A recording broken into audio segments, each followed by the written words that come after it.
Bueno, parece que estamos un poco diezmados, tal como ayer acabamos.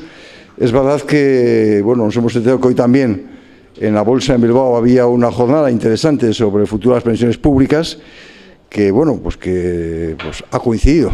Esto, cuando lo previmos, no estaba esta otra en la cartelera, pero luego me he enterado de que incluso algún compañero nuestro, Miquel de la Fuente, pues estaba allí en esta jornada.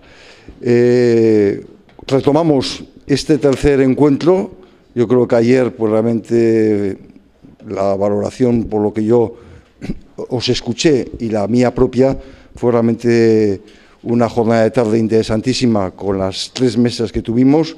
En la primera, pues las 2 eminentes personas que estuvieron, tanto Emilia Casas como Emilio Palomo, pues yo creo que nos pusieron muy al día tanto de la jurisprudencia del Tribunal Constitucional y de la involución en esta última fase, como de la propia del Tribunal Supremo y de los Tribunales Superiores de Justicia, concretamente el del País Vasco.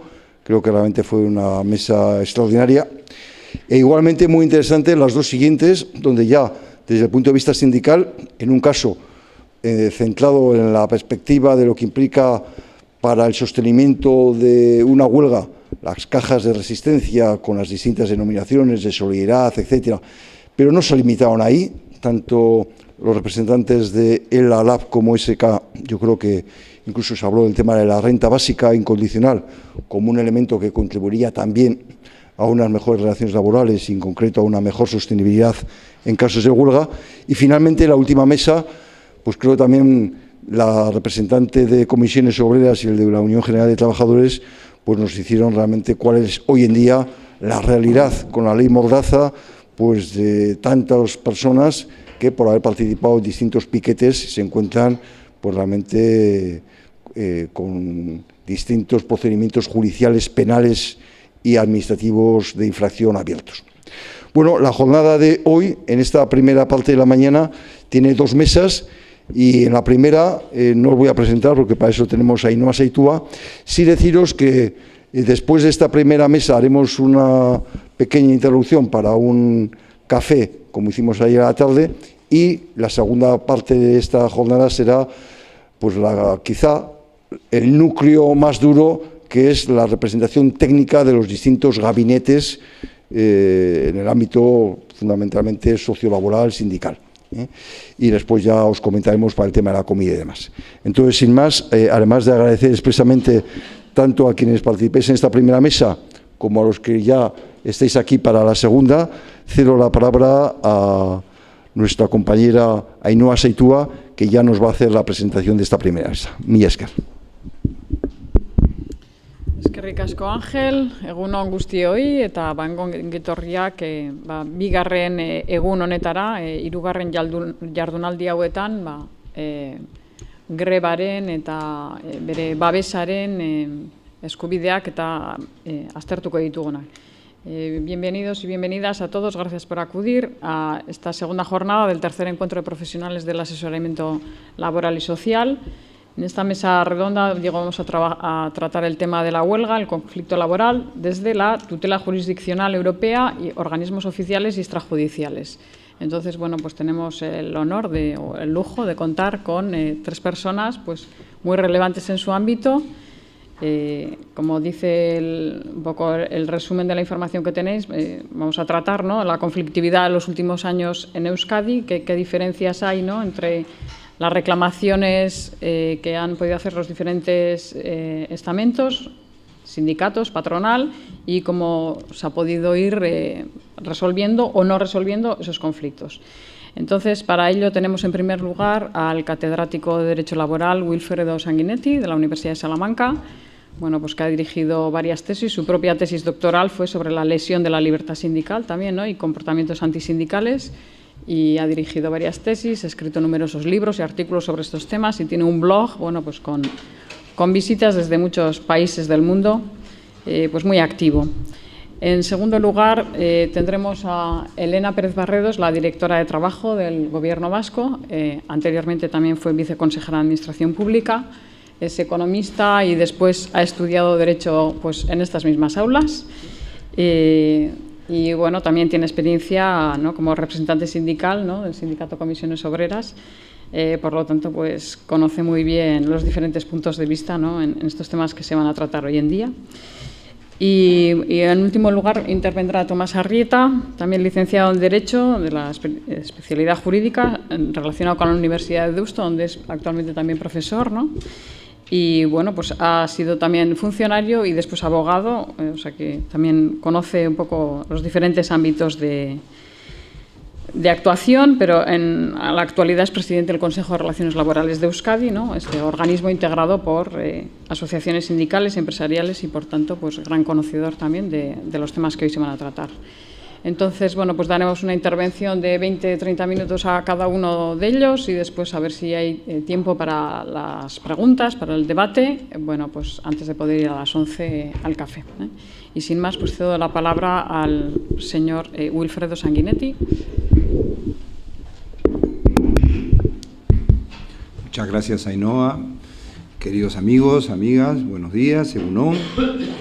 Debo empezar expresando mi gratitud a la Facultad de Relaciones Laborales y Trabajo Social, en la persona de su director, por esta amable invitación a participar en este tercer encuentro ya de profesionales del asesoramiento laboral y social, que, como se ha indicado, está monográficamente dedicado a la dimensión colectiva del derecho del trabajo, es decir, a la huelga, el conflicto laboral y la negociación colectiva, dentro del cual yo me voy a ocupar, a pedido de los organizadores, de la tutela jurídica frente a las vulneraciones empresariales del derecho de huelga y la libertad sindical. Y claro, este es un tema complejo que no solamente tiene, aunque se suele destacar más, una dimensión procesal, sino que tiene también una muy relevante dimensión sustancial. Muy relevante dimensión sustancial que está vinculado, marcada por la determinación de cuáles son y cuáles no son los comportamientos empresariales que puede considerarse que vulneran la libertad sindical y el derecho de huelga. A esta dimensión sustancial es la que me voy a referir a pedido de los organizadores en el tiempo que se me ha concedido, con especial atención, como vamos a ver, al derecho de huelga, que es el que está planteando mayores dificultades en los últimos años. Y es así porque en los años 80 la cuestión de la tutela sustancial de qué es y qué no es ilícito en el terreno de las relaciones colectivas de trabajo, en las relaciones entre empresarios y trabajadores sindicalmente activos y organizaciones sindicales, esta cuestión se planteó sobre todo respecto de la libertad sindical. Y en concreto a la necesidad de hacer frente a cierto tipo de atentados indirectos que este derecho podía sufrir. Una cuestión que fue afrontada rápidamente en sus líneas básicas por el Tribunal Constitucional a través de la sentencia, o a partir de, más bien, la sentencia 38 en 1981, mediante el recurso a la prueba de presunciones del móvil antisindical. Si un trabajador sufre discriminación por razón de su actividad sindical, la cuestión clave es precisamente descubrir que, aunque se vulnera otro derecho, como por ejemplo el derecho a la estabilidad en el empleo, se le despide, la causa de esa vulneración que aparece oculta es el ejercicio de la libertad sindical. Y eso se consigue mediante la utilización de la prueba de presunciones. Menos problemas se planteaban en los años 80 en relación con el derecho de huelga, por lo menos en relación con los empresarios, porque estaban y están expresamente prohibidos los cierres ofensivos y la sustitución de los trabajadores en huelga por otros trabajadores contratados al efecto, los que con una expresión de origen catalán se les denomina esquiroles, ¿no? Además, los actos de represalia por el ejercicio legítimo del derecho de huelga se consideraban ya entonces asimilables a lo de discriminación antisindical y, por tanto, ilícitos. Los problemas eran sobre todo de tutela de la libertad sindical, a nivel de establecimiento de qué es y qué no es antisindical. Es el tema que yo en su día, en el año 91, estudié con profundidad en mi tesis doctoral a la que se ha referido Ainhoa. Pero claro, esta situación ha cambiado y además radicalmente en los años 90. ¿Por qué? Porque el auge del sector servicios en la economía, el auge de las formas de producción a demanda o muy vinculadas a la demanda, han hecho surgir nuevas formas de luchar contra las huelgas, Nuevas formas de luchar contra las huelgas que no existían o se conocían muy poco en los años 80. Unas formas de luchar contra las huelgas de los empresarios que lo que buscan es que la huelga, aunque se realice efectivamente, a nadie se le impide que haga la huelga, permitan que esa huelga, esa abstención de trabajar, no afecte a los programas de producción de la empresa. De manera que los trabajadores están en huelga, pero la empresa sigue atendiendo a sus clientes. ¿Cómo se hace esto? Bueno, pues surgen con este fin una serie de nuevas formas de sustitución, más allá de la sustitución que está prohibida, en principio por el Real Decreto Ley 17/1977, que es el esquirolaje mediante o la sustitución externa. Entonces aparece forma de sustitución anticipada, como va a haber huelga mañana, yo anticipo los trabajos de mañana para el día de hoy, recurriendo a horas extraordinarias si es preciso. Sustitución interna, es decir, yo tiro de los trabajadores que no hacen huelga para que sustituyan a los trabajadores que están haciendo huelga y seguir produciendo. Sustitución indirecta o comercial, como le llama nuestro amigo Aurelio, desdentado, que son sustituciones a través de contratistas, lo que no puedo hacer internamente, contrato a otra empresa para que atienda esa demanda, o lo atiendo a través de otras empresas de mi mismo grupo, o incluso una sustitución tecnológica o virtual, donde la prestación de los trabajadores, donde esto es posible, es sustituida por máquinas o automatismos. Claro, en estos casos a nadie se le impide hacer la huelga, pero es evidente que estas prácticas despojan a la huelga de su función constitucional. Su función constitucional, que es la de servir de instrumento, lo dice la Constitución, no estamos interpretando nada, de actuar como instrumento de defensa de los intereses de los trabajadores.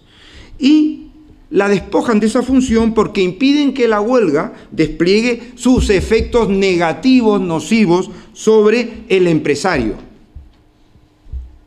que es de lo que depende que la huelga tenga capacidad de presión y permita reequilibrar fuerzas entre partes que son estructuralmente desiguales, como el propio Tribunal Constitucional diría hace tiempo.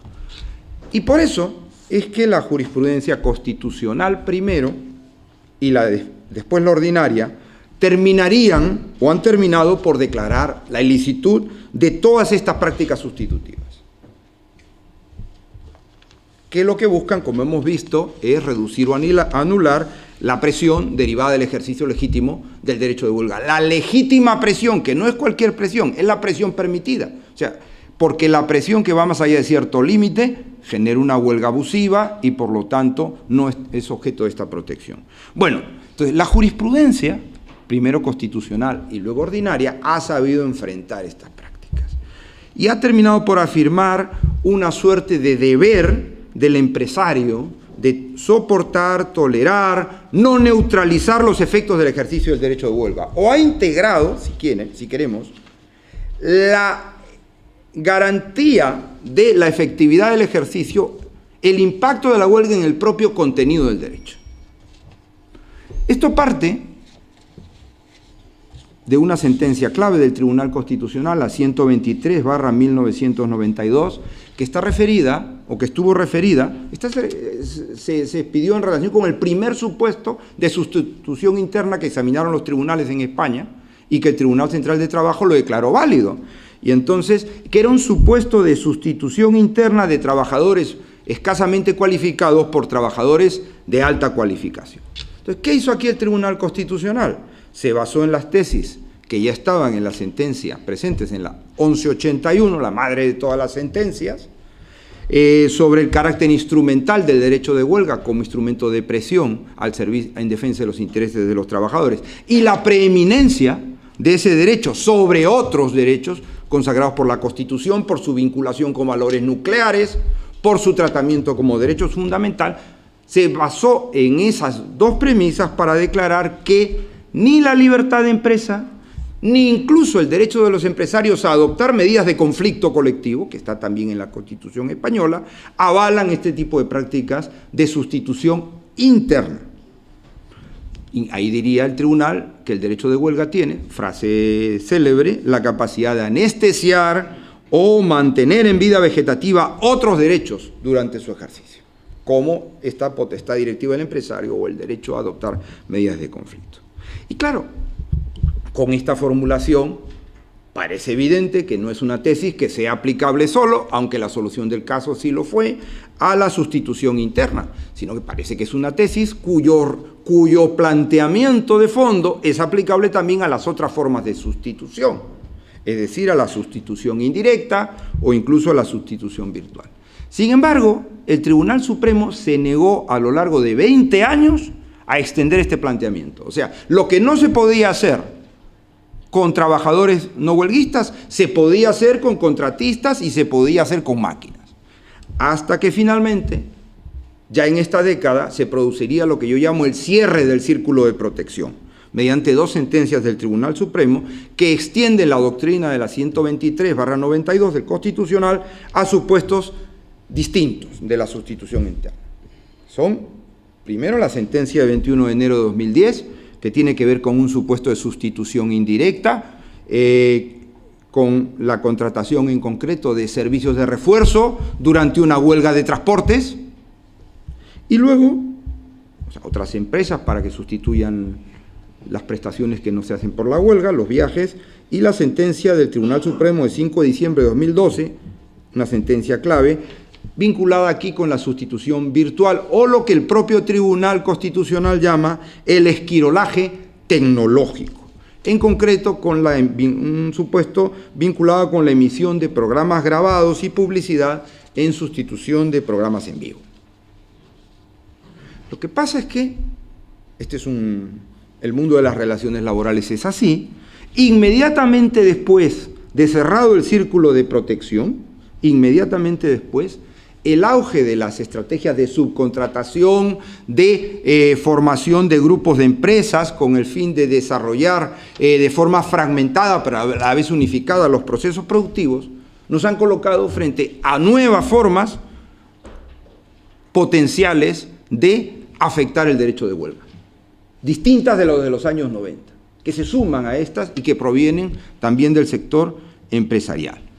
Nueva forma donde no es ya el empresario cuyos trabajadores están en huelga, sino la empresa principal o las demás empresas del grupo a las que ese empresario presta un servicio, las que intentan esquivar el efecto reflejo rebote que la huelga de su contratista o de la empresa del grupo que les presta servicios tiene sobre su proceso productivo.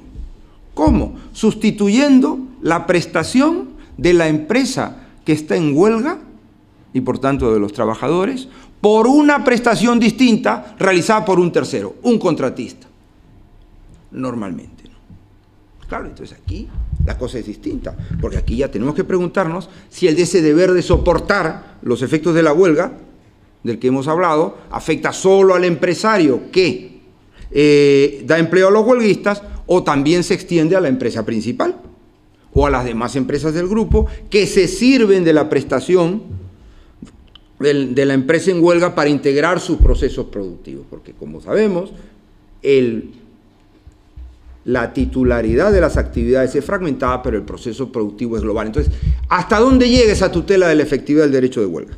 Y claro, aquí sí la respuesta vendría de la mano del Tribunal Supremo, aunque tomando como base lo resuelto por la sentencia 75/2010, además de otras 16 iguales, caso Samoa, en la cual se declaró que en los procesos de subcontratación el empresario principal también está obligado a respetar el derecho de huelga, pero en un supuesto distinto a este, no vinculado con la contratación de terceros empresarios.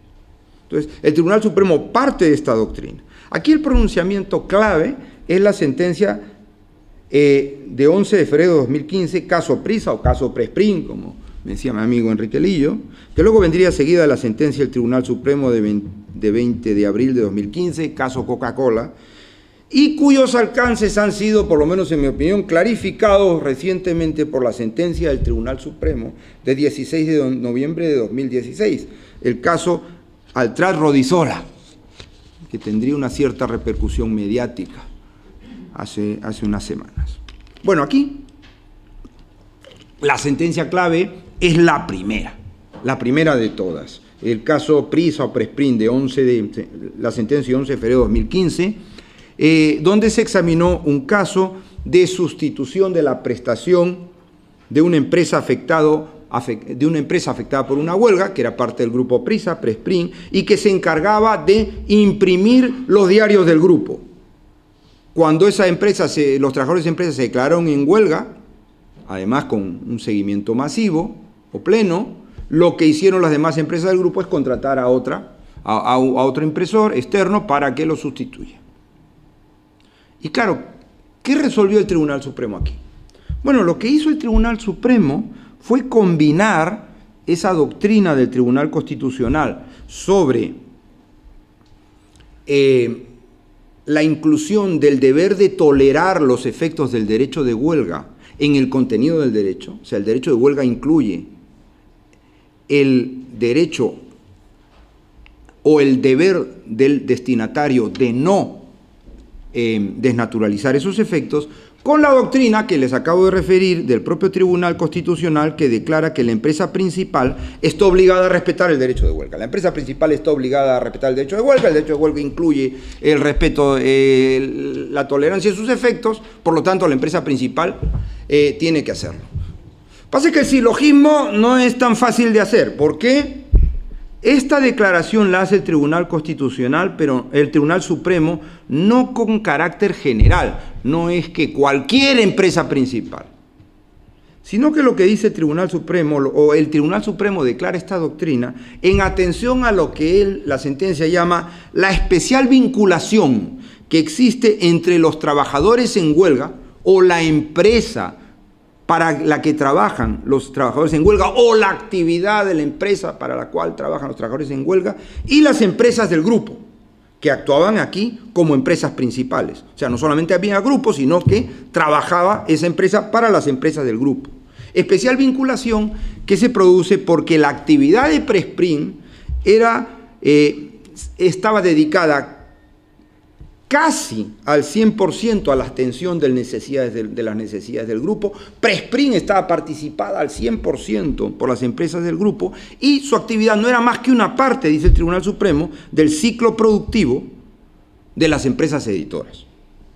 Y claro, vista esta especial vinculación, el Tribunal Supremo declarará que la decisión de las empresas del grupo de recurrir a un contratista vació de contenido el ejercicio del derecho de huelga porque consiguió dar una apariencia externa de normalidad al funcionamiento del grupo. Salieron los periódicos, como siempre, que privó a la huelga de toda repercusión y, por tanto, de cualquier capacidad de presión. Los trabajadores hicieron de huelga, pero no solamente no sirvió para nada porque no consiguieran sus objetivos, sino porque ni siquiera ejerció ningún tipo de presión sobre el grupo. Claro, esto es importante. ¿Por qué? Porque supone que la subcontratación y la formación de grupos de empresas pues no pueden ser utilizados para eludir la protección de los efectos del derecho de huelga. Claro. Pero ojo, también significa otra cosa, que para que la prohibición se active es necesario que entre los empresarios que se relacionan no existe una relación de mera clientela, sino que exista un grado relevante de integración. Un grado relevante de integración que permite entender que la actividad del contratista es lo que podemos denominar un componente estructural de la actividad global que está controlada por la empresa principal, de manera que el contratista depende de la empresa principal o de las empresas principales. Claro, porque es en este caso en el que las condiciones de trabajo de los huelguistas no solo dependen de lo que quiera o no quiera darle su empleador, sino que dependen principalmente de lo que pueda decidir la empresa principal. Quien tiene la última palabra es la empresa principal. Y por tanto, el daño que la huelga pueda causar al contratista no sirve de nada si no repercute sobre la empresa principal, porque la empresa principal es la que tiene la última palabra. Caso que no ocurre cuando una empresa, un contratista actúa para una clientela, donde la propia huelga sí le hace daño, porque el hecho de que la clientela plural contrate a otros empresarios en su sustitución le perjudica directamente. Ya le interesará mucho a él, llegar a un acuerdo. Claro, y precisamente el caso examinado por la sentencia del Tribunal Supremo de 11 de noviembre de 2016, el caso Altrar Rodisola, que tuvo repercusión, hasta el ministro de Justicia salió comentando cosas, ese caso se aparta de esta pauta, porque la huelga, en este caso el Altrar Rodisola, afectó a una empresa especializada, vinculada con los andamios, que no tenía, o el Tribunal Supremo entiende que no tenía una especial vinculación con los clientes que finalmente reemplazaron sus prestaciones, además de una serie de intríngulis procesales, pero cuestión clave es esa, el entendimiento de que no se produce aquí esa especial vinculación y por tanto, en principio, el Tribunal Supremo entiende que hay una relación de mera clientela. Bueno, pues, dicho esto y para terminar, el criterio general, sentado por estas sentencias, es muy relevante, muy relevante, porque impide que los titulares de una red de subcontratación, como venía ocurriendo, se desentiendan de las condiciones laborales que ofrecen a sus contratistas. No, a mí lo que paguen ellos me da igual. Pues ya no es así, porque ahora, no era así antes de algún modo, pero ahora con mayor razón, porque ahora, si finalmente los trabajadores del contratista se declaran en huelga, no podrá la empresa principal válidamente sustituir su prestación por la de otros contratistas. Y claro, aquí está la base o el principio que informa los procesos de negociación, que aunque se niegue, digamos, de la boca para afuera, se producen de manera más o menos encubierta por parte de muchas grandes empresas principales con sus contratistas, dirigidos precisamente a prevenir acciones de conflicto que puedan afectarlos, cediéndoles determinado tipo de ventajas para que las repercutan en su personal. Incluso aquí está la base de ciertos procesos de recentralización de actividades productivas que se están produciendo en algunos sectores, como por ejemplo el sector del automóvil, donde se están reabsorbiendo, por razones de control, pero también por razones de costos vinculados a esto, actividades productivas antes externalizadas. Termino con una indicación, porque todo esto es un edificio muy sólido, pero que, claro, ha empezado a encontrar una fisura a partir de la sentencia del Tribunal Constitucional, seguramente ya la han mencionado, 17/2017 de 2 de febrero, ¿no? Que considera lícita la emisión de un evento deportivo, un partido de la Champions League, no era del Madrid, no era tan importante, pero era importante, ¿no? Por una cadena de televisión, Telemadrid, pese a la huelga prácticamente total de su personal, ¿no? Cosa que se consiguió realizar recurriendo a prestaciones de trabajadores no huelguistas, distintas de las que realizaban habitualmente, y sobre todo a procedimientos técnicos diferentes de los habituales. No me voy a extender sobre esto. Sí les voy a transmitir mi opinión sobre la sentencia, o lo que debe entenderse que las consecuencias de esta sentencia.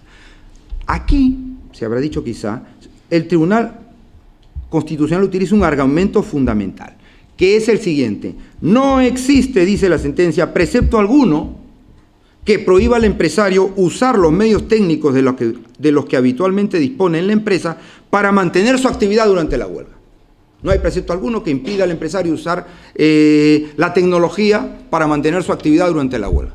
Bueno, eso de que no hay precepto alguno, no sé, el artículo 28.2 de la Constitución algo tendrá que ver con esto. Pero bueno, al margen de eso, ojo con esta afirmación general, porque con la generalidad que está formulada, esta afirmación de que el empresario no puede utilizar no hay precepto que le impida utilizar la tecnología para continuar su actividad durante una huelga, no parece que sea necesariamente incompatible con todo lo que he venido diciendo. Porque lo que he venido diciendo, lo que declara la doctrina precedente del Tribunal Constitucional y del Tribunal Supremo, no es que esté prohibido el uso de los poderes empresariales y la tecnología en general durante la huelga. Lo que está prohibido es otra cosa mucho más precisa, que es el empleo de esos poderes para sustituir a los huelguistas y privar de efectos a la huelga. Entonces, claro, a partir de ahí, yo entiendo que no parece que pueda considerarse que a partir de ahora la sustitución virtual, el esquirolaje tecnológico, como lo dice el Tribunal Supremo, se encuentre autorizado en España, que a partir de ahora pueda utilizarse la tecnología para sustituir trabajadores en huelga válidamente, sin ninguna limitación, que sea posible sustituir huelguistas por prestaciones realizadas o emitidas por máquinas, por automatismos. Yo creo que todo parece indicar que esto debe seguir dependiendo de si a través de esos medios y procedimientos se sustituye o no se sustituye a los trabajadores en huelga y se reduce o no se reduce el legítimo impacto de la huelga. Y si esto es así, yo entiendo que la solución del caso es francamente desafortunada, pero yo creo que no crea ningún tipo de doctrina alternativa proyectable con carácter general, que permita entender que lo que es aplicable, lo que no se puede hacer con personas, sustituir trabajadores en huelga por otros trabajadores, se puede hacer por máquinas. No creo que la doctrina de esta sentencia tenga la contundencia, la claridad, como para poder ser interpretada así. Otra cosa es lo que haya querido el magistrado, que ya no está en el tribunal, eso es su despedida, el regalo de despedida, pero lo haya querido el magistrado. Bueno, en todo caso, amigos y amigas, y ahora juro que termino, el tema ha vuelto a estar en el debate. El tema de la tutela sustancial del derecho de huelga, y este es un debate clave, porque es un debate en el que, en mi opinión, por lo menos, está en juego nada menos que el futuro del derecho de huelga en España, lo cual es igual al futuro de las relaciones colectivas de trabajo y del propio equilibrio del sistema de relaciones laborales en España. Es un tema clave al cual hay que prestarle y seguirlo con la mayor atención. Muchas gracias.